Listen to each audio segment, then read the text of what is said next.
Hello, my name's David Prosser and I'm the editor of Company Secretaries Network. We're here in the studio today to talk about board portal technology.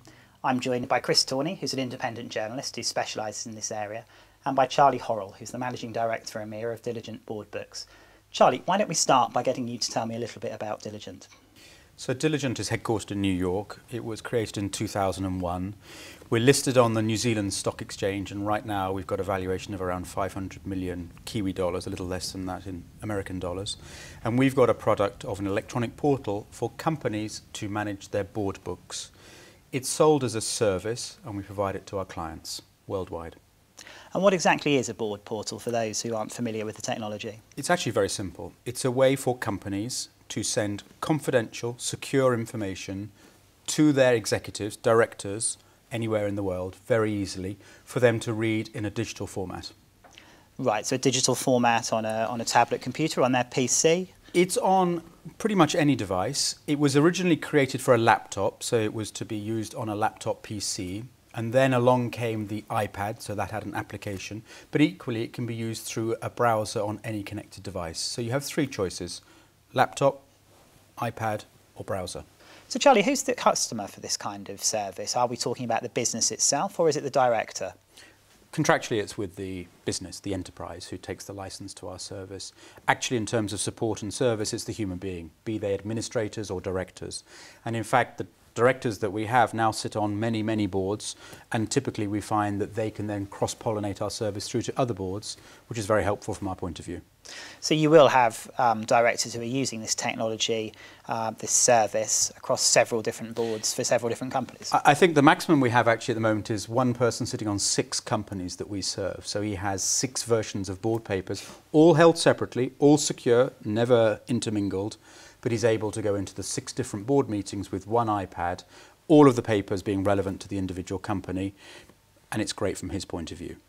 There are many with more than one, many with 2 or 3. We have several with 4, but I think he's the winner at the moment with 6. Could you tell us a little bit about the challenges that boards face at the moment? Absolutely. The challenges are getting greater and deeper. There's no two ways about that. So firstly, there is the question of the oversight they're meant to provide to companies. They're meant to help companies and make decisions with them. But equally, they're under a huge amount of scrutiny these days from the regulatory environment, from the shareholders, but equally from the management of the company themselves, who expect the directors to help them. In addition to that, they're now faced with a large volume of data, of information that's coming towards them that they need to synthesize and understand. So they're in a complicated position. It's getting more complicated, and we're part of the solution to that. And who's this technology primarily aimed at? Are we talking about directors of very large companies? So I guess we have a skew towards larger companies, but there are lots of smaller companies that use our service as well. And in fact, quite an interesting statistic is that half of our clients are public, so listed, and the other half are private. So there are quite a lot of healthcare, education-based businesses that use our service very happily. And what's the appeal of the service then? Why would an executive decide to go with this form of technology rather than sticking with the board paper pack that he's been using for many years? Well, the traditional problem of board paper packs is the sheer size of them. They're many hundreds of pages, so you're looking at something that's kilos of weight and inches of, or centimetres of height. And the physical production and distribution of that to directors when they're going to be probably nowhere near you is extremely challenging. So as companies have faced this question over time, they have decided that now is the time, now is the availability of them to move to a digital format that lets them transport it electronically. Right, I see. So it works very well if directors are on the move, for example. It's absolutely ideal if they're on the move, but actually even if they're sitting still but nowhere near the company that they're going to work with, it's of benefit. I guess the days used to exist when firstly the packs were fairly small, but also we were geographically close, so you could physically provide the papers relatively easily. Now we're in a world where there's huge distances between directors, and what this does is completely overcome that distance in one hop. But presumably they need some sort of internet access. I mean, presumably this is a technology that works through the internet. Absolutely, it's internet-based, it's an IP-based business, and therefore you need either some form of Wi-Fi connection or 3G connection works perfectly well, and clearly in a 4G world it'll work even quicker than 3G. So if we started to see pretty good penetration of this technology, would you expect most large companies in particular to be using the technology now? Absolutely, even medium-sized companies, no two ways about it. And certainly there's been a tipping point in the last 2 or 3 years. Prior to that, there would have been a question of why would we be using a portal? Now there's the reverse question, which is why would we not be using a portal, and then which one do we choose?